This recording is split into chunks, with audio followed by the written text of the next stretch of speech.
السلام علیکم ورحمۃ اللہ۔ آیت نمبر 150 کرتے ہیں اور اس کی تلاوت پہلے سن لیں۔ وَلَمَّا رَجَعَ مُوسَىٰ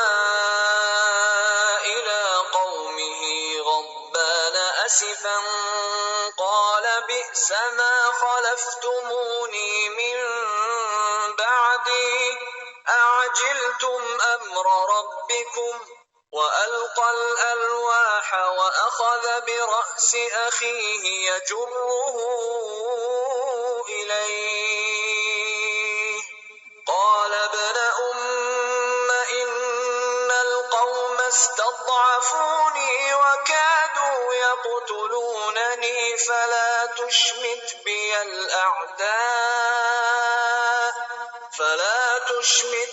الأعداء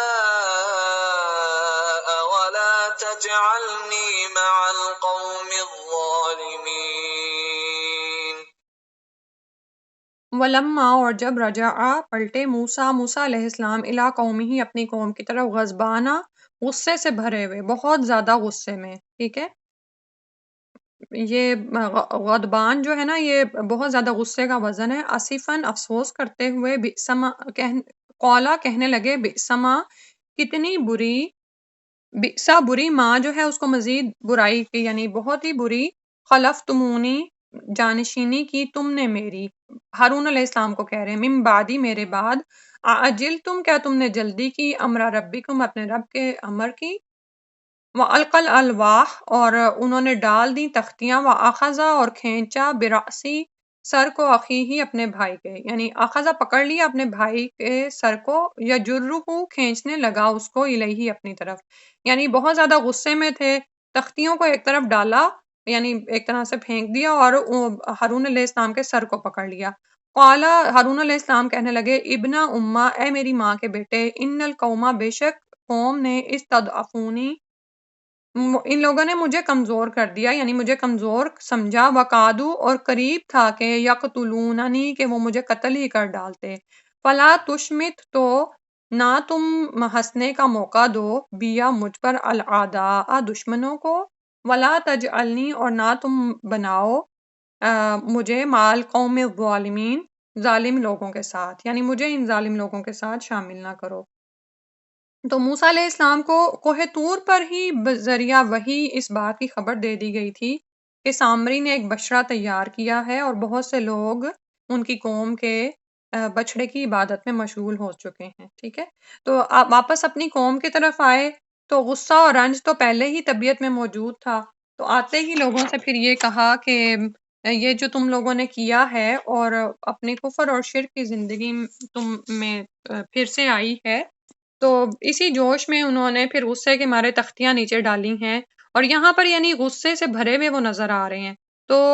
یہاں پر یہ بات یاد رکھیں کہ غصہ جو ہے وہ فطرت سے باہر کی چیز نہیں ہے، اللہ سبحانہ وتعالیٰ نے ہماری فطرت میں غصے کو رکھا ہے، لیکن غصے کو کہاں پر استعمال کرنا ہے اور کہاں پر کنٹرول کرنا ہے، یہ ہم نے اپنی فطرت کو سمجھانا ہے، ٹھیک ہے، یعنی اپنے آپ کو یہ سمجھانا ہے۔ تو احسن صورت کیا ہے کہ دیر سے غصہ آئے اور جلدی چلا جائے، ٹھیک ہے، یعنی آپ یہ دیکھیں کہ یہ جو غصہ آیا ہے اور یہ شرعی معاملے پر آیا ہے نا، اور یہ یعنی یہ برا بھی نہیں ہے، لیکن اگر آیا تو اس کے بعد جلدی چلا بھی گیا، جو ہم آگے دیکھیں گے، ٹھیک ہے۔ تو جب آیا ہے تو اس کا پورا طرح سے اظہار بھی کیا ہے کہ ہارون علیہ السلام کو، جن کو انہوں نے اپنا جانشین بنایا تھا، ان کے سر کو اپنی طرف پکڑ کے کھینچ رہے ہیں،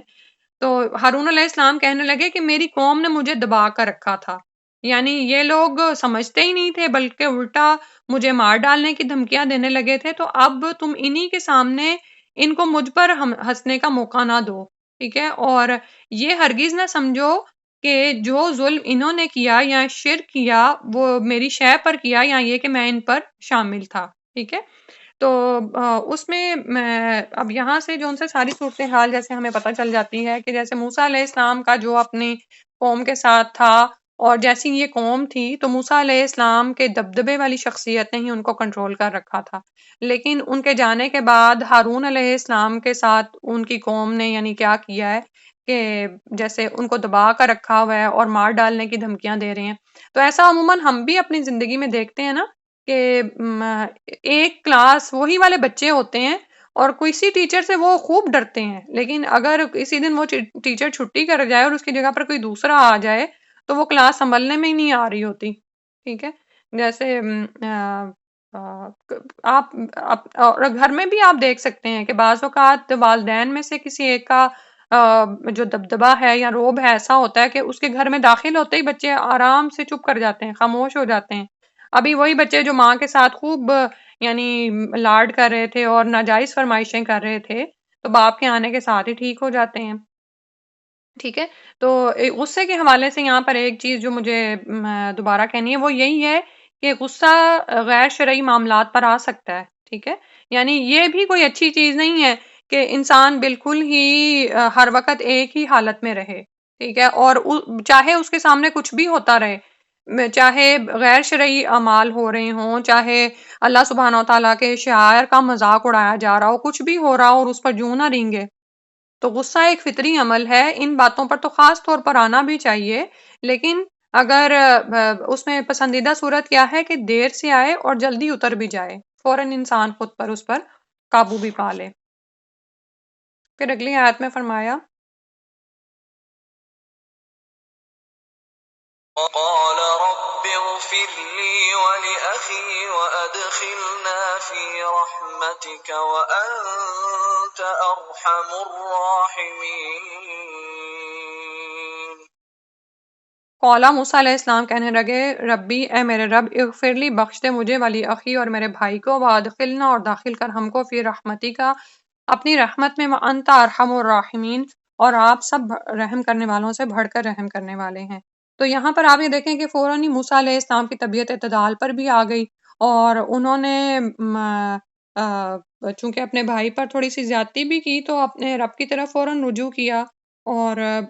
فرمانے لگے کہ اے میرے رب بخش دے مجھے اور میرے بھائی کو. یعنی اگر میرے بھائی نے ان کو شرک سے روکنے میں کچھ کوتاہی وغیرہ ہوئی ان سے تو اس سب کو بھی معاف فرما دے. وَأَدْخِلْنَا فِي رَحْمَتِكَ اور ہمیں اپنی رحمت سے ڈھانپ لے. ٹھیک ہے کہ اور پھر یہ کہ پیچھے جو آ رہا نا کہ ہارون علیہ السلام نے فرمایا تھا کہ دشمنوں کو مجھ پر ہنسنے کا موقع نہ دو. ٹھیک ہے، تو یعنی اب یہ دیکھیں کہ اپنے لیے بھی دعا کر رہے ہیں اور اپنے بھائی کے لیے بھی ساتھ ہی دعا کر رہے ہیں. ٹھیک ہے، اور ساتھ ہی اللہ سبحانہ و تعالیٰ کو اس کی رحمت کے ساتھ پکارا نا کہ وہ انت ارحم الراحمین کہ تو سب رحم کرنے والوں سے بڑھ کر رحم کرنے والا ہے. ٹھیک ہے، اور اس میں بھی اللہ کی معرفت ہمیں سمجھ میں آ رہی ہے کہ بعض اوقات ہم لوگوں سے بڑی معافیاں مانگتے ہیں اور بار بار ان کی طرف پلٹ پلٹ کے جاتے ہیں، لیکن ان میں سے کوئی بھی اللہ سبحانہ و تعالیٰ کی طرح تو نہیں رحم کرنے والا نا، کوئی بھی گناہوں کو بخشنے والا نہیں ہے. اور کتنی دفعہ ایسا ہوتا ہے کہ لوگ ہماری باتوں کو بھولتے ہی نہیں ہیں. ٹھیک ہے، کبھی اگر کسی ایسے انسان کو غصہ آ جائے جس کی طبیعت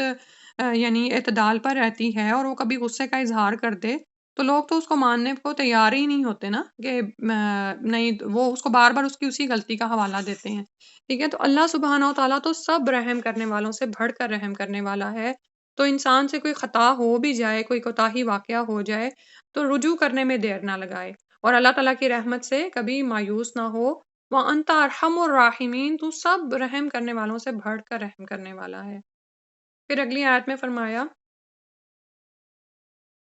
إن الذين اتخذوا العجل سينالهم غضب من ربهم وذلة في الحياة الدنيا وكذلك نجزي المفترين. انا بے شک اللہ زینہ وہ لوگ اتخذوا جنہوں نے بنا لیا العجلہ بچھڑے کو سینالہم ان قریب پہنچے گا ان کو غضب غضب من ربہم ان کے رب کی طرف سے وذلت اور ذلت فی الحیات الدنیا دنیا کی زندگی میں وکذالک اور اسی طرح سے نجزی ہم جزا دیتے ہیں بدلہ دیتے ہیں المفترین جھوٹ نے باندھنے والوں کو یعنی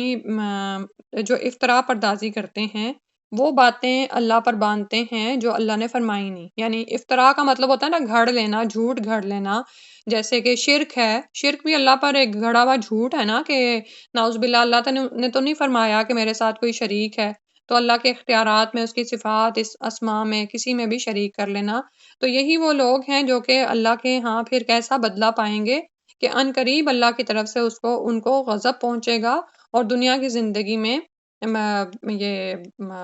ذلت ملے گی، ٹھیک ہے۔ اور اللہ کا غضب وہی ہے نا جس کا ذکر سورہ بقرہ کی آیت 54 میں گزر چکا ہے کہ ایسے بچڑا پرست مشرکوں کو قتل کر دیا گیا تھا اور باقی معاشرے کو شرک سے پاک کیا گیا تھا، ٹھیک ہے۔ اور وہی جو ہم روایت ایک یہ بھی پڑھتے ہیں کہ گوسالہ پرستی کے معاملے میں بنی اسرائیل کے 3 گروہ ہو گئے تھے۔ ایک وہ لوگ تھے جنہوں نے بچڑے کی پرستش کی تھی، دوسرے وہ تھے جنہوں نے خود پرستش تو نہیں کی لیکن کرنے والوں کو منع بھی نہیں کرتے تھے، اور تیسرے وہ تھے جنہوں نے پرستش بھی نہ کی اور پرستش کرنے والوں کو منع بھی کرتے رہے، ٹھیک ہے۔ تو جب لوگوں کو اپنے اس جرم عظیم کا احساس ہوا تو انہوں نے اللہ تعالیٰ سے توبہ کی درخواست کی، تو اللہ تعالیٰ نے توبہ کی قبولیت کی شرط یہ قرار دی تھی کہ تمام بچڑا پرستوں کو یعنی قتل کر دیا جائے، اور انہیں قتل کرنے والے وہ لوگ تھے جو خود اس شرک سے بچتے رہے تھے لیکن اور ساتھ ساتھ مشرکوں کو اس شرک سے منع بھی کرتے رہے تھے، ٹھیک ہے۔ تو اور اب یہ ہے کہ یہ جان لینا چاہیے کہ اللہ سبحانہ وتعالیٰ نے جب بنی اسرائیل نے اس طرح کی توبہ کی تو انہیں اس جرم کا آخرت میں عذاب نہیں ہوگا، ٹھیک ہے۔ اور پھر یہ ہے کہ لیکن یہاں پر یہ بھی سمجھنے کی بات ہے کہ اللہ تعالیٰ نے ان کی توبہ کے لیے کس قدر مشکل شرط عائد کی تھی، اور اس کی وجہ یہ ہے کہ انبیاء ان کے درمیان موجود تھے لیکن اس کے باوجود، ان کے روکنے کے باوجود انہوں نے یہ کام کیا تھا۔ بات سمجھ آ رہی ہے؟ یعنی ذہن میں یہ سوال پیدا ہوتا ہے کہ جب اللہ سبحانہ وتعالیٰ سب رحم کرنے والوں سے بڑھ کر رحم کرنے والے ہیں اور مغفرت فرماتے ہیں، جو رجوع کرتا ہے اس کو معاف کر دیتے ہیں، تو پھر توبہ کی یہ اس قدر مشکل شرط کیوں عائد کی گئی تھی کہ ان کے قتل کا یعنی قتل عام کا ایک طرح سے حکم جاری ہو گیا تھا نا؟ تو اس کی وجہ یہی ہے کہ انہوں نے اس جرم کا ارتکاب ایمان لانے کے بعد کیا تھا اور نبیوں کی موجودگی میں اور ان کے روکنے کے باوجود کیا تھا، ٹھیک ہے۔ اور اس میں آپ پیچھے پس منظر یاد کر لینا کہ موسیٰ علیہ السلام نے ان کو روکا جب انہوں نے کہا کہ ہمارے لیے بھی ایسا ہی الہ بنا دو، اور اس کے بعد جب سامری نے بچڑا تیار کر کے سامنے لایا ہے تو ہارون علیہ السلام نے ان کو روکا ہے، لیکن نبی کے منع کرنے کے باوجود وہ اس کام میں پڑے رہے، بلکہ الٹا نبی کو تنگ کر رہے ہیں، ٹھیک ہے۔ تو ادروائز عام حالات میں مشرکین کے لیے سچے دل سے توبہ کرنا ہی کافی ہے، ٹھیک ہے، کہ اگر وہ سچے دل سے توبہ کر لیں تو انہیں اللہ تعالیٰ سے امید رکھنی چاہیے کہ اللہ تعالیٰ ان کا گناہ معاف فرما دے گا۔ اور پھر اس کے بعد فرمایا وَكَذَلِكَ نَجْزِي الْمُفْتَرِينَ، اور اس میں جو عمل کی بات ہے نا وہ یہ ہے کہ انسان افتراء پردازیوں سے بچے، جھوٹ گھڑنے سے بچے، اور خاص طور پر یہ کہ اللہ پر جھوٹ گھڑنا۔ آپ یہ دیکھیں کہ اگر دنیا میں بھی ہم کسی انسان کے بارے میں کوئی بات کہہ دیتے ہیں نا اور اس نے نہیں کہی ہوتی اور وہ بات اس تک پہنچ جاتی ہے اور اس کو پتہ چلتا ہے کہ اچھا یہ فلاں شخص نے میرے بارے میں کہا ہے، اور وہ کبھی آپ کو فون کر لے تو آپ کی حالت ہوتی ہے کہ آپ کو اب سمجھ نہیں آتی کہ اس کو آپ کس طرح سے مطمئن کریں۔ تو نعوذ باللہ اللہ پر، خالق پر افتراء گھڑ لینا، جو باتیں اللہ نے فرمائی ہی نہیں ہیں، جو اللہ تعالیٰ کے رسولوں نے آ کے ہمیں بتائی ہی نہیں ہیں، وہ ہم کر دیں تو، اور خاص طور پر ہم جو دین سیکھ رہے ہیں نا اس بارے میں بہت زیادہ محتاط رہنے کی ضرورت ہے کہ کبھی بھی یہ نہ سوچیں کہ اچھا یہ بات مجھے نہیں پتا ہے لیکن چونکہ میں دین سیکھ رہی ہوں تو اب یہ پتہ نہیں کیا سوچے گی تو میں کچھ بھی اس کو بتا کے مطمئن کر دوں، نہیں۔ ہمیشہ خود کو اللہ تعالیٰ کے عدالت کے کٹہرے میں کھڑا رکھا کریں، اور ہم دین سیکھنے والوں کو زیادہ محتاط ہونے کی ضرورت ہے کہ ہماری زبان سے کوئی ایسی بات نہ نکلے جو اللہ نے فرمائی ہی نہیں ہے، کیونکہ اس سے کیا ہوگا کہ دوسرے یہ امیج پکڑتے ہیں اور وہ اس پر مضبوط ہو جاتے ہیں کہ یہ تو دین پڑھ رہی ہے تو ٹھیک ہی کہہ رہی ہوگی، استغفر اللہ من ذالک۔ اور اسی طرح کبھی اس طرح کی بات بھی نہ ہو کہ جو اللہ تعالیٰ نے فرمایا ہے ہم کہیں کہ نہیں اللہ نے نہیں کہا، نعوذ باللہ من ذالک۔ اگر علم نہیں ہے ہمارے پاس، یا پھر بعض اوقات یہ ہوتا ہے کہ ہم اپنی انا کے چکروں میں جس بات پر ہم عمل نہیں کر رہے ہوتے نا، وہ اگر کوئی دوسرا ہم سے اس حکم کے بارے میں پوچھتا ہے تو ہم اس کو گھما پھرا کے کچھ ایسا جواب دے دیتے ہیں کہ نعوذ باللہ وہ بھی ایک طرح کی افتراء بن جاتی ہے نا۔ تو اس سے بچنا چاہیے کہ دیکھیں ایسے ہی لوگ ہیں جن پر کیا پہنچے گا، سَيَنَالُهُمْ غَضَبٌ مِّن رَّبِّهِمْ وَذِلَّةٌ فِي الْحَيَاةِ الدُّنْيَا، کیونکہ انہوں نے وہ افتراء ہی گھڑ لیا تھا نا، وہ جو شرک انہوں نے کھڑا کیا تھا، پورا ایک کھڑا کیا تھا، وہ ایک افتراء ہی تھا کہ اللہ کی ناراضگی آئی ان پر اور دنیا کی زندگی میں ان کو ذلت دیکھنی پڑی۔ پھر اس کے بعد اگلی آیت میں فرمایا، اور اس سے یہ بھی یاد رکھیں، یہ جو افتراء ہے نا، اس کو امام مالک، امام سفیان اور ابن عیینہ وغیرہ جو ہیں مبتدعین بھی کہتے ہیں، یعنی اہل بدعت۔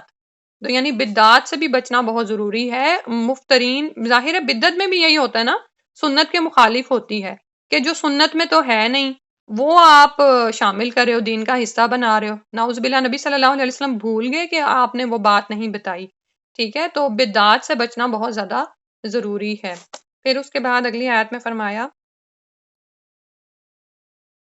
والذين عملوا السيئات ثم تابوا من بعدها وآمنوا إن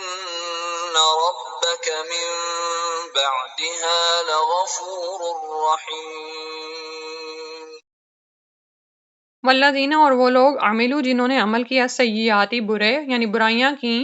ثم تابو، پھر انہوں نے توبہ کر لی، من بعدہا، ان کے بعد یعنی ان برائیوں کے بعد، وآمنوا، اور وہ ایمان لے آئے، ٹھیک ہے؟ یعنی وہ توبہ کی، انہوں نے رجوع کیا اور ایمان لے آئے، ان ربک، بے شک تیرا رب، من بعدہا، اس کے بعد، لغفور الرحیم، ضرور بخشنے والا، رحم کرنے والا ہے۔ تو اب یہاں پر ہمیں کیا پتہ چل رہا ہے کہ سچے دل سے جب انسان گناہوں سے توبہ کرتا ہے، رجوع کرتا ہے، تو اللہ سبحانہ و تعالیٰ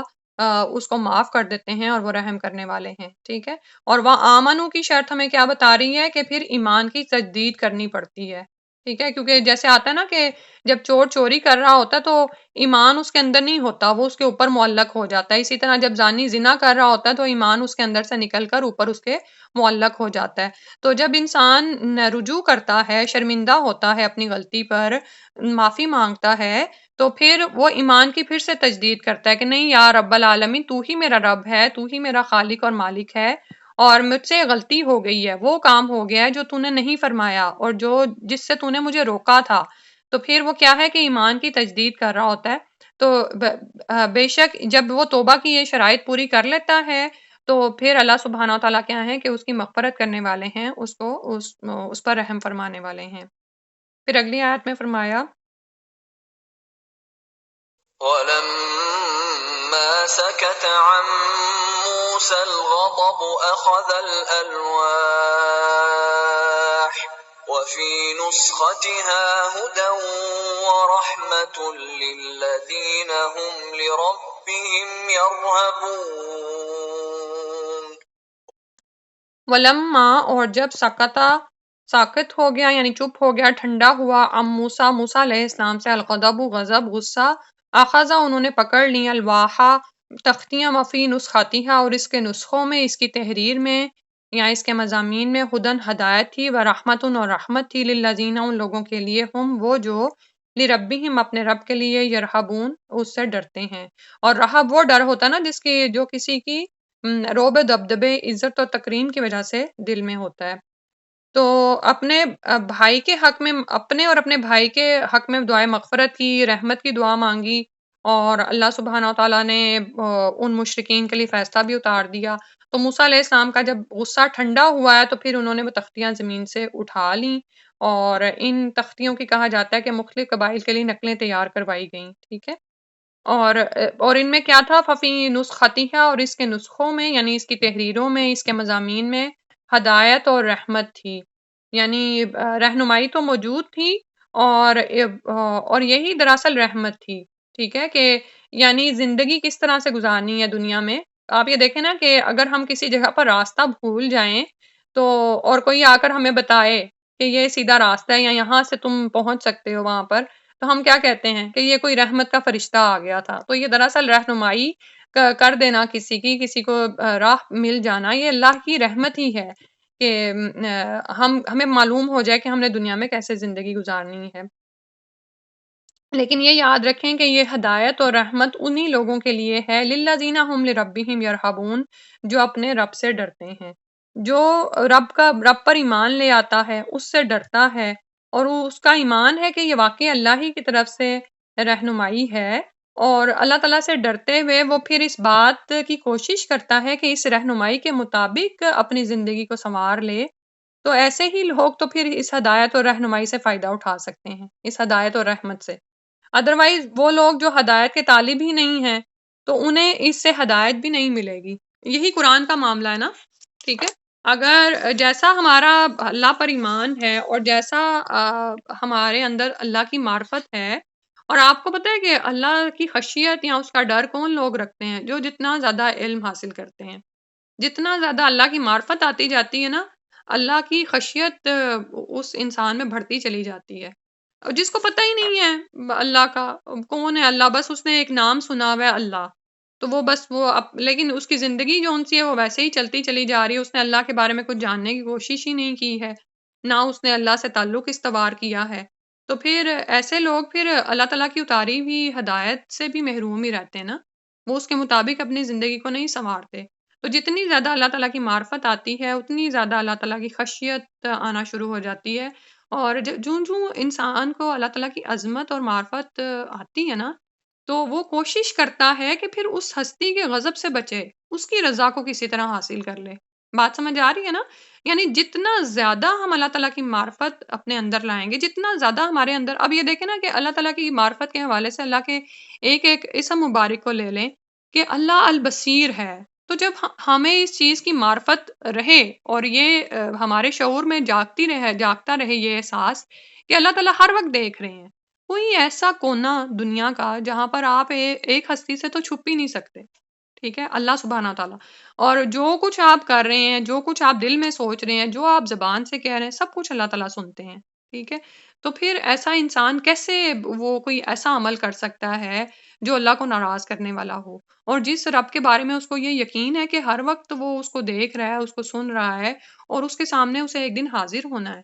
ٹھیک ہے؟ تو وہ آپ یہ دیکھیں نا کہ پھر عمل اسی طرح سے وہ اس کا بڑھتا چلا جائے گا کہ وہ اللہ تعالیٰ کی خشیت کے مارے اللہ کی رضا کے کام کرے گا، اس سے محبت بھی اس کی بڑھتی جائے گی جب وہ اللہ کے رحیم ہونے کے بارے میں، کریم ہونے کے بارے میں جانتا چلا جائے گا۔ تو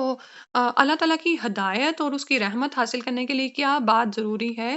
کہ انسانوں کے اندر اللہ کا تقویٰ بھی ہو، اللہ کا خوف ہو، اللہ کا ڈر ہو، ٹھیک ہے؟ یہ خوف اور ڈر جو ہے، جو ایک عام معنوں میں استعمال ہوتا ہے اس طرح نہیں،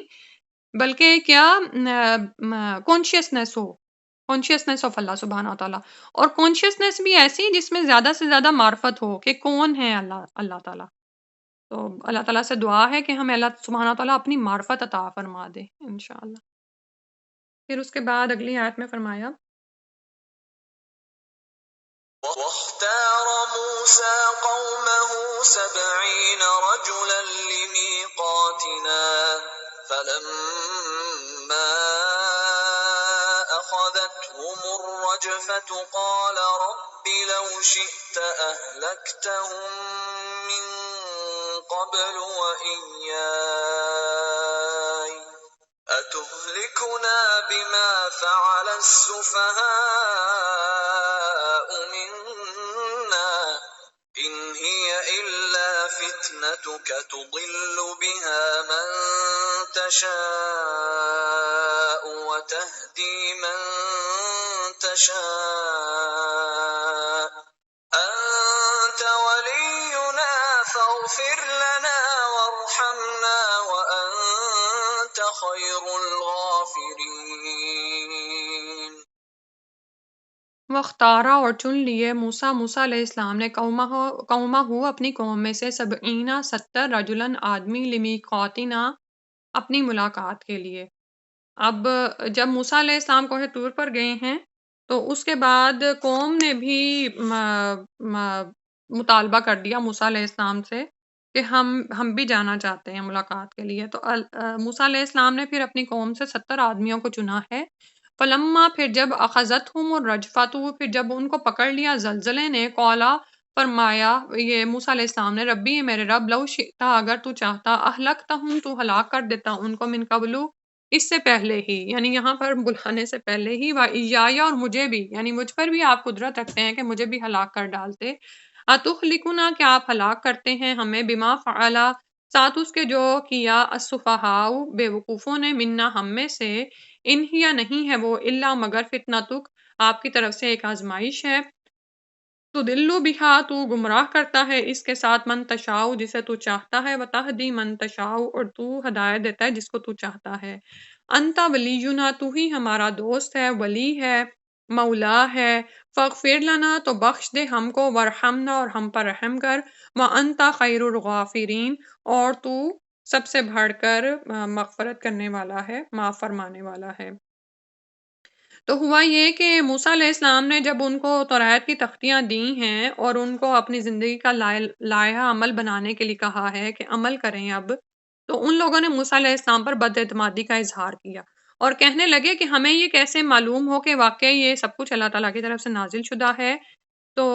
اللہ تعالیٰ نے یہ بات قوم کی یہ بات موسیٰ علیہ السلام نے قوم کی یہ بات اللہ تعالیٰ کے سامنے پیش کی، تو اللہ تعالیٰ نے فرمایا کہ اچھا ان میں سے 70 آدمیوں کو منتخب کر کے لے آؤ، ٹھیک ہے، وختار موسیٰ۔ اب یہ دیکھیں کہ یہ وہ لوگ ہیں جو کہ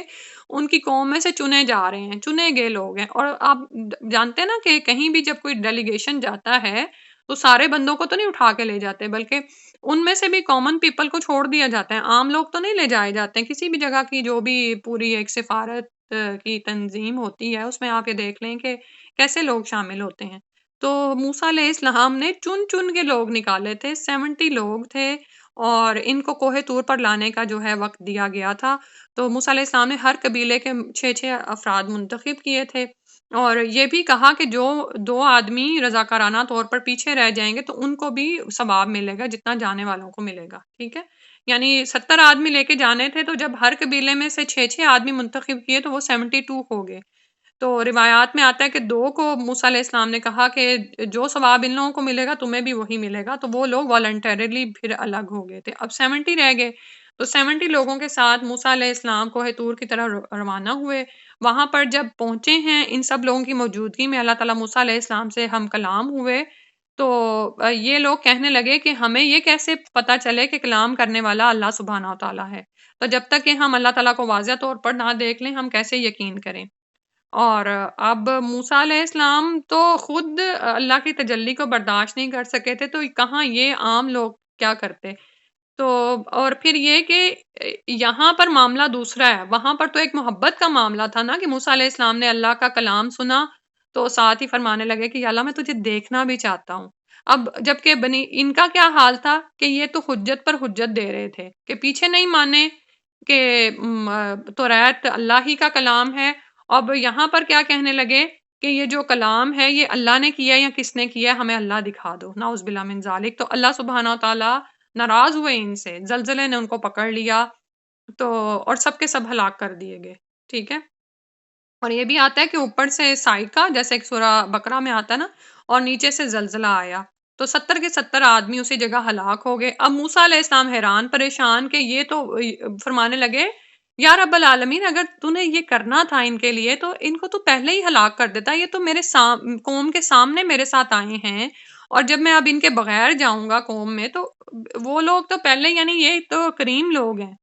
چنے ہوئے لوگ ہیں، تو پیچھے والے تو ویسے ہی مزید ان سے بڑے ہوئے ہیں، تو وہ اب پھر میرے ہی پیچھے پڑیں گے کہ بندے کہاں چھوڑ آئے۔ تو اور پھر یہ کہ پھر یہ بھی کہا کہ اگر تو ہلاک کرنا چاہتا تو مجھے بھی تو ہلاک کر سکتا تھا۔ تو فرمایا کہ اتہلکنا بما فعل السفہاء منا، کیا وہ کام جو ہم میں سے کچھ بے وقوفوں نے کیا ہے اس کی پاداش میں ہم سبھی ہلاک کر دی جا رہے ہیں، یعنی یہ سبھی پر ہی یہ مصیبت آ رہی ہے۔ تو اس سے یہ بھی سمجھ آتی ہے کہ اللہ سبحانہ تعالیٰ کے دیدار کا مطالبہ سب نے نہیں کیا تھا، کچھ نادانوں نے کیا تھا ان میں سے۔ تو یہ سارے کا سارا ہی واقعہ کیا تھا، ان ہی الا فتنۃ، کہ تو تیری طرف سے ایک آزمائش ہے، تو جس کو چاہتا ہے اس سے گمراہ کرتا ہے اور جس کو چاہتا ہے راہ راست پر رکھتا ہے، اور یعنی کچھ لوگ گمراہ ہوئے باقی راہ راست پر قائم رہے۔ تو ساتھ ہی دعا بھی فرمائی کہ یا اللہ تو ہی ہمارا مولا ہے، ہمیں بخش دے، ہم پر رحم فرما دے،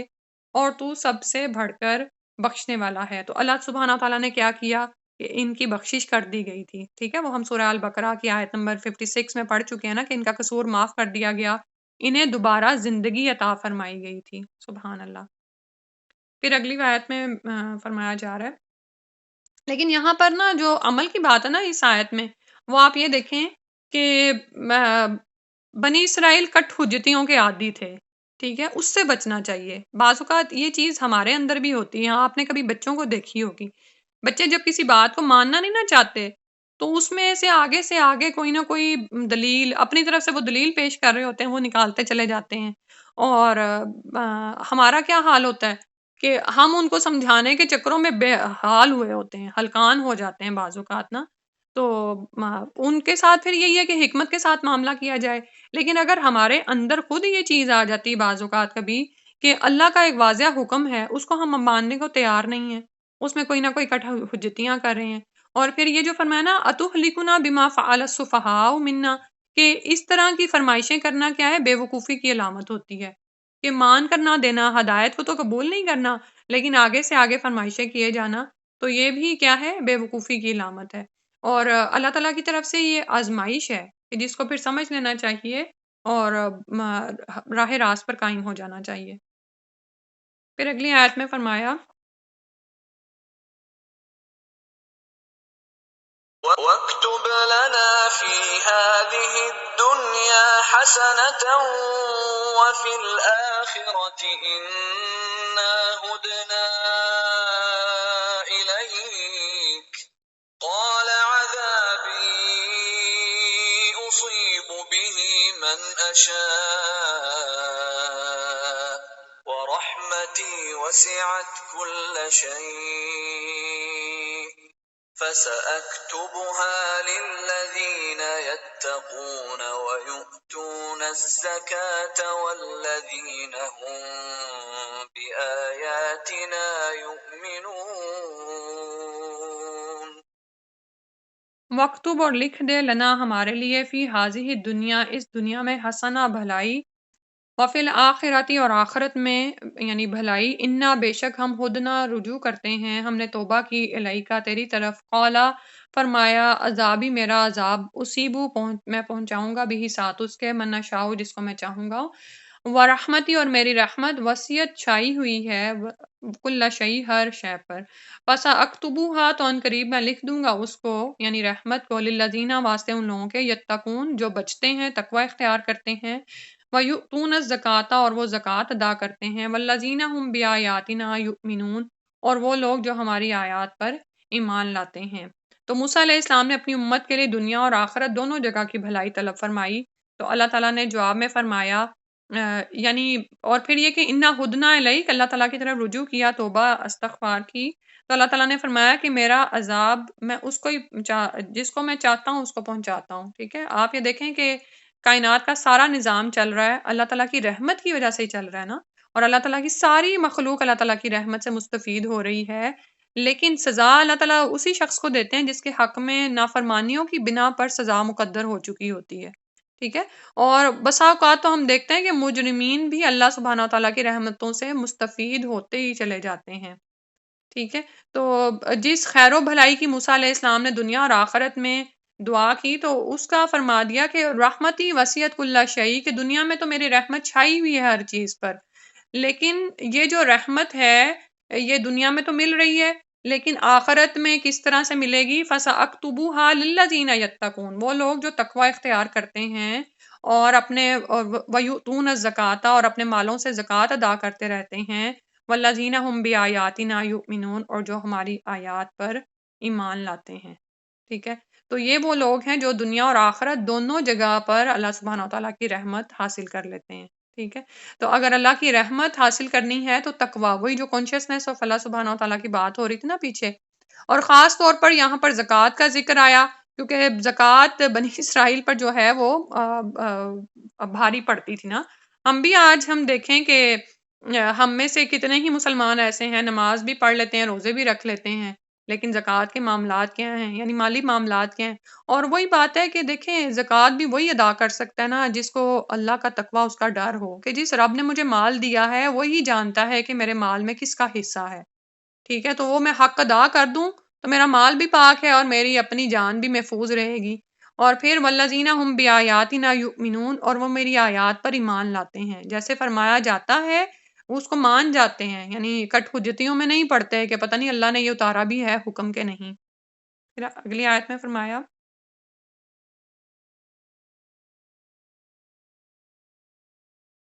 الذين يتبعون الرسول النبي الأمي الذي يجدونه مكتوبا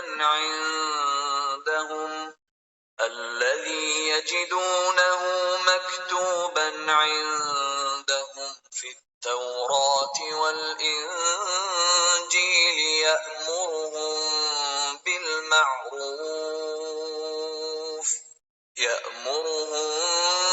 بالمعروف وينهاهم عن المنكر ويحل لهم الطيبات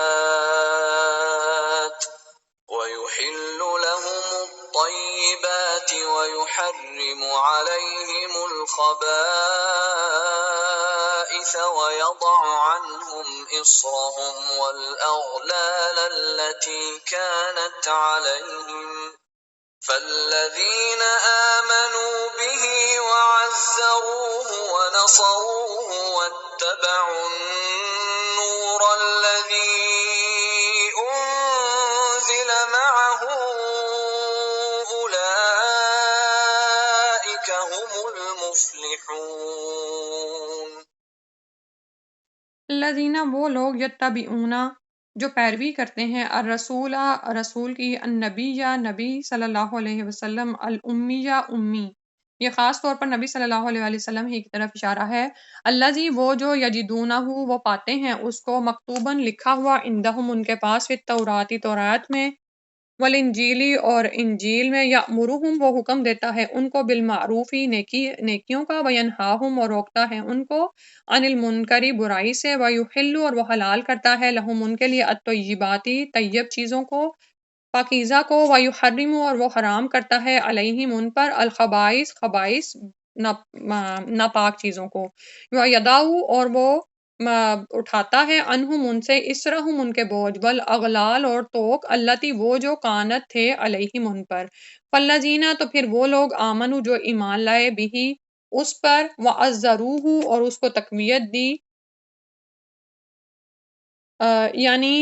اس کی حمایت کی ونصروہ اور مدد کی اس کی واتبعوا اور انہوں نے پیروی کی النورا نور کی الذی وہ جو انزلہ اتارا گیا معہ ساتھ اس کے اولئکہ یہی وہ لوگ ہیں ہم المفلحون جو کہ فلاح پانے والے ہیں۔ تو یہاں پر رسول اللہ صلی اللہ علیہ وآلہ وسلم کے لیے فرمایا گیا اور کیونکہ اوپر تک جو ہے وہ موسیٰ علیہ السلام کی دعا کا جواب ختم ہوتا ہے، تو یہاں سے رسول اللہ صلی اللہ علیہ وآلہ وسلم سے خطاب کیا جا رہا ہے، یعنی خطاب نہیں، یعنی رسول صلی اللہ علیہ وسلم کا فرمایا جا رہا ہے۔ اور یہاں پر جو خطاب ہے نا وہ یہ جو الذین یتبعون الرسول یہ سبھی کے لیے ہے کہ سب وہ لوگ جو کہ رسول نبی امی کی پیروی کرتے ہیں، ٹھیک ہے۔ اور یہ رسول نبی امی اس کو وہ کہاں پر پاتے ہیں؟ یجدونہ مکتوبا عندہم فی التوراۃ والانجیل، اس کا ذکر وہ تورات اور انجیل دونوں میں پاتے ہیں، یعنی اہل کتاب کے لیے بھی آ رہا ہے۔ اور یہاں پر رسول صلی اللہ علیہ وسلم کی جو خاص بات فرمائی گئی ہے نا النبی الامیہ، نبی امی، امی کا مطلب ہوتا ہے جو پڑھا لکھا نہ ہو، ٹھیک ہے، جس کا کوئی استاد نہ ہو، یعنی جس نے کسی استاد کے سامنے بیٹھ کر تعلیم حاصل نہ کی ہو۔ ویسے تو یہ برائی ہے نا، یعنی ہمارے ہاں یہ ہم کہتے ہیں کہ ایسا جو پڑھا لکھا شخص نہیں ہے وہ جاہل ہے، لیکن رسول صلی اللہ علیہ وسلم کے حق میں یہ خوبی ہے، اور آپ صلی اللہ علیہ وسلم کو خوبی کے ساتھ یعنی بتایا گیا کہ وہ تو امی ہیں، انہوں نے تم میں سے کسی شخص سے علم حاصل نہیں کیا، ٹھیک ہے۔ اور یہی دراصل ان کی رسالت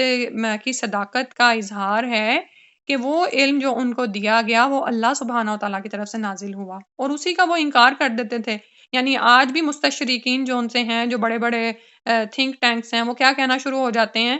کہ یہ کسی ٹیچر سے تو یہ پڑھا نہیں پاتے، جو کرتا تھا یہ اس کے اپنے ہی اختراع ہیں، نعوذ باللہ من ذالک۔ تو رسول صلی اللہ علیہ وآلہ وسلم کے بارے میں امی ہونا کیا ہے، یہ ان کی خوبی تھی، ٹھیک ہے۔ اور ان کا ذکر یعنی آپ صلی اللہ علیہ وآلہ وسلم کا ذکر، آپ کی بشارتیں کیا ہیں کہ ان کے پاس تورات اور انجیل میں بھی ہیں، ٹھیک ہے۔ اور یہ نبی امی سارے جہان والوں کے لیے نبی بنا کر بھیجا گیا، الذین یتبعون الرسول۔ اور اب یعنی ان کی پیروی جو ان سے اہل کتاب میں سے بھی لوگوں کو یہ کرنی ہے، یعنی وہ لوگ بھی اسی نبی امی پر ایمان لے آئیں، کیونکہ اس کا ذکر تو وہ اپنی کتابوں یعنی توریت اور انجیل میں پاتے ہیں۔ آپ یہ دیکھیں کہ اتنی زیادہ کتابیں بدلنے کے باوجود بھی آپ صلی اللہ علیہ وسلم کا ذکر ان کی کتابوں میں موجود ہے، ٹھیک ہے۔ اور سبحان اللہ، ایسا نبی، ایسا امی کہ آپ صلی اللہ علیہ وسلم نے جو علوم اور معارف بتائے وہ دنیا کا کوئی بھی استاد پیش نہیں کر سکتا، کسی میں طاقت نہیں ہے کہ اس کا عشر اشیر بھی پیش کر دے، ٹھیک ہے۔ اور قرآن نے اس بات کو جگہ جگہ بیان فرمایا ہے کہ آپ کے امی ہونے میں جو حکمتیں تھیں وہ کیا کیا ہیں۔ اور پھر آپ صلی اللہ علیہ وسلم کیا کرتے ہیں، یأمرہم بالمعروف، انہیں نیکیوں کا حکم دیتے ہیں، اور یہی اصل فریضہ ہے جو اس امت کو بھی ادا کرنا ہے۔ وینہاہم عن المنکر، اور برائیوں سے روکتے ہیں، ٹھیک ہے۔ تو اور پھر یہ دیکھیں، یہ ایک وہ فریضہ ہے جس کو تمام آسمانی شریعتوں میں واجب قرار دیا گیا تھا، اس کو انسان نہ بھولے، کیونکہ بہت سی قوموں پر محض اس لیے عذاب آیا تھا کہ انہوں نے اس فریضے پر عمل کرنا چھوڑ دیا تھا، ٹھیک ہے۔ تو اور آپ صلی اللہ علیہ وسلم نے یہ کر کے دکھایا۔ اور پھر آپ صلی اللہ علیہ وسلم کے اور کیا کام تھے کہ وہ پاکیزہ اور حلال اشیاء جن کو یعقوب علیہ السلام نے اپنے اوپر حرام قرار دیا تھا، اور پھر بعد میں علماء یہود نے اس کو مستقل شریعت کا حصہ بنا دیا، تو اور اللہ کی طرف سے پھر ان کی نافرمانیوں کی وجہ سے وہ چیزیں ان پر حرام کر دی گئیں، حالانکہ وہ حلال تھیں۔ تو اللہ سبحانہ و تعالیٰ کے رسول محمد صلی اللہ علیہ وسلم کیا کرتے ہیں، وَيُحِلُّ لَهُمُ الطَّيِّبَاتِ، وہ ان کے لیے پاکیزہ چیزوں کو حلال کرتے ہیں، وَيُحَرِّمُ عَلَيْهِمُ الْخَبَائِثَ، اور جو خبیث چیزیں ہیں جن میں مختلف طرح کی کھانے پینے کی بھی چیزیں ظاہر شامل ہیں، وہ حرام کرتے ہیں، ٹھیک ہے۔ اور آپ یہ دیکھیں کہ بہت سی ایسی پاکیزہ حلال چیزیں جو کہ منع نہیں تھیں، وہ ان پر ان کی نافرمانیوں کی وجہ سے حرام کی گئیں، تو وہ ان پر بوجھ تھے، تو نبی صلی اللہ علیہ وسلم نے آ کر یہ بوجھ ہٹائے، وَيَضَعُ عَنْهُمْ إِصْرَهُمْ، ان پر سے ان کے بوجھ کو ہٹاتا ہے، وَالْأَغْلَالَ الَّتِي كَانَتْ عَلَيْهِمْ، اور وہ توق جو ان کی گردنوں میں تھے وہ ان سے دور کرتا ہے، یعنی وہ قیود اور بندشیں وغیرہ، اغلال یہی ہوتا ہے نا، توق جو گلے میں پھنس جائے۔ اب وہ مانوی توق کیا تھے، کچھ ایسے احکامات تھے شرعی طور پر، مثلاً انہیں قتل کے بدلے صرف قصاص کا حکم دیا گیا تھا، دیت یا خون بہا کی رعایت یا رخصت نہیں دی گئی تھی، اور اسی طرح اگر ان کے جسم کے کسی حصے پر پیشاب کا چھینٹا پڑ جاتا تو وہ جسم کا اتنا حصہ کینچی سے کاٹنا پڑتا تھا ان کو، ٹھیک ہے، جبکہ ہماری شریعت میں ایسا حصہ صرف دھونے سے پاک ہو جاتا ہے۔ اور کچھ ایسی بندشیں تھیں جو ان کے علماء نے خود ہی اپنے اوپر لگائی ہوئی تھیں اور عوام پر عائد کر دی ہوئی تھی نا، مثلاً کوئی عورت حائضہ ہو جاتی تھی تو اس کے ہاتھ کا پکا ہوا کھانا نہیں کھاتے تھے، نہ اس کے ساتھ کھاتے، بلکہ اسے اپنے گھر میں بھی نہیں رہنے دیتے تھے، دور کسی جگہ پر اس کے لیے رہائش کا بندوبست کرتے تھے،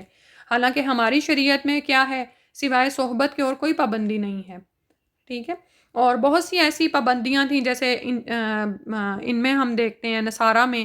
کہ وہ انہوں نے اپنی فقہی موشگافیوں کی وجہ سے لگائی ہوئی ہیں، یعنی یا جو سو کال تقویٰ ہوتا ہے نا، اس کی وجہ سے آپ یہ دیکھیں ان کے نن اور راہب وغیرہ جو ان سے ہیں وہ اپنے لیے فطری زندگی یعنی شادی کی زندگی کو پسند نہیں کرتے ہیں، تو اس طرح کے وہ توق یا اغلال جو تھے جو انہوں نے اپنے اوپر عائد کر رکھے تھے، اس نبی امی کا کام کیا ہے کہ وہ ایسی تمام بندشوں سے قوموں کا آزاد کریں، ٹھیک ہے۔ اور سبحان اللہ، اتنا خوبصورت دین ہے جو ہمارے لیے اتارا گیا ہے، لیکن یہاں پر رک کر ذرا یہ سوچیں کہ بالکل ایسی ہی صورتحال ہمارے ہاں بھی ہے، ہمارے بھی معاشرے میں، جیسے ابھی حائضہ عورت ہی کی بات ہو رہی تھی نا، تو حائضہ عورت کے ساتھ بعض اوقات نعوذ باللہ گھروں میں کیسا معاملہ کیا جاتا ہے، ٹھیک ہے، اور ان کے ساتھ سونے سے پرہیز کرتے ہیں نعوذ باللہ من ذالک، تو بہت ساری ایسی چیزیں ہیں، تو اور بھی بے شمار ایسی چیزیں ہیں جو آپ کے ہو سکتا ہے نالج میں ہوں۔ تو انسان کیا ہے کہ جس خالق نے، جس مالک نے ہمیں پیدا کیا ہے، اس نے ہمارے لیے ہدایت بھی اتاری ہے، ہم ان ہدایات کو مان لیں، ان پر عمل کریں، اور اپنی مرضی سے دین میں مختلف چیزیں نہ شامل کرتے چلے جائیں، نعوذ باللہ من ذالک۔ پھر فرمایا فَالَّذِينَ آمَنُوا بِهِ، تو وہ لوگ جو اس نبی امی پر ایمان لے آتے ہیں اور وَعَزَّرُوهُ، اور اس کی حمایت کرتے ہیں، وَنَصَرُوهُ، اور اس کی مدد کرتے ہیں، اور اس نور کی پیروی کرتے ہیں جو اس کے ساتھ اتارا گیا ہے، اور نور سے مراد یہاں پر اللہ کی کتاب ہے اور اس پر عمل کرنے کا طریقہ، کیونکہ دونوں ہی چیزیں اتاری گئی ہیں، عمل کرنے کا طریقہ یعنی سنت رسول صلی اللہ علیہ وسلم. اولئک هم المفلحون، یہی فلاح پانے والے ہیں، اصل فلاح یہی ہے. سبحان اللہ. تو نبی امی کی مذکورہ بالا صفات ذکر کی گئیں اور لوگوں پر اس کے احسانات کا تذکرہ کیا گیا ہے، یعنی اس آیت میں کہ اللہ کے رسول صلی اللہ علیہ وسلم نے آ کر ہمارے لیے کیا کیا کچھ کیا ہے. تو اب تمام لوگوں کے لیے ایک اوپن کال ہے، ایک ہدایت کا راستہ کھلا ہے کہ اس پر ایمان لے آؤ، اس کی حمایت کرو، اس کی مدد کرو اور اس کی عزت و تکریم میں کوئی کسر نہ چھوڑو، اس کی حمایت میں اس کا بھرپور ساتھ دو اور وہ روشنی جو اپنے ساتھ لایا تھا اس کی پیروی کرو.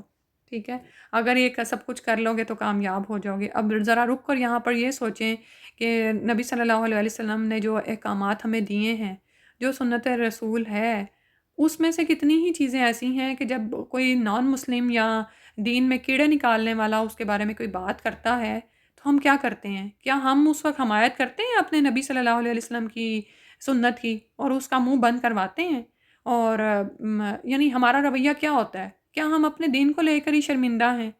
اور ایسا کیوں ہوتا ہے؟ کیونکہ ہم اس پر پوری طرح سے ایمان نہیں لائے نا کہ یہ وہ چیز ہے جو کہ فلاح کا ضامن ہے، اور نہ صرف دنیا کی آخرت کی بلکہ دنیا کی فلاح کا بھی ضامن ہے. جو احکامات اللہ سبحانہ تعالیٰ نے ہمارے لیے اتار دیے ہیں، وہ تمام سنتیں جس پر رسول صلی اللہ علیہ وسلم نے عمل کر کے دکھایا، ان میں ہماری ہی کامیابی ہے، وہ ہمارے لیے ہی فلاح کا ضامن ہے. اس بات پر ایمان ہمارے اندر بیٹھ جانا چاہیے کہ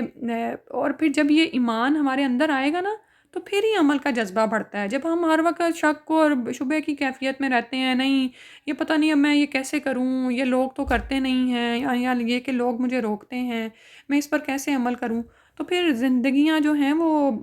چین سے بھی خالی ہو جاتی ہیں، اضطراب اور بے چینی بھی رہتی ہے اور کامیابی بھی حاصل نہیں ہوتی. چاہے ہمارے پاس دنیا کا سارا مال بھی ہو پھر بھی ہمیں سکون نہیں ہوتا. ٹھیک ہے، اللہ سبحانہ تعالیٰ سے دعا ہے کہ ہمیں اللہ کے رسول صلی اللہ علیہ وسلم کا اتباع کرنے والا بنا دے، اور وہ چیزیں جو احکامات اللہ کے رسول نے ہمیں عطا کی ہیں ہم ان کو اپنی زندگیوں میں شامل کر لیں، اور وہ تمام بوجھ، وہ توق جو ہم نے رسومات کے نام پر اپنے گلوں میں لٹکائے ہوئے ہیں اور جن کے بغیر ہمیں لگتا ہے کہ ہماری زندگیاں نہیں گزر سکتی اور ہمارے کام نہیں ہو سکتے، یا یہ کہ لوگ ہمیں چھوڑ جائیں گے، یا اللہ ہم ان بوجھوں سے نکل آئیں اور ہم اس شریعت پر ایمان لے آئیں، اس کی حمایت کرنے والے، اس کی مدد کرنے والے بن جائیں، انصار بن جائیں اس دین کے، اور اس نور کی پیروی کرنے والے بن جائیں، اس نور سے اپنی زندگیوں کو روشن کرنے والے بن جائیں. اللہ سبحانہ و تعالیٰ یہ کامیابی ہمارا مقدر کر دے. آمین یا رب العالمین. ربنا آتنا فی الدنیا حسنۃ وفی الآخرۃ حسنۃ وقنا عذاب النار.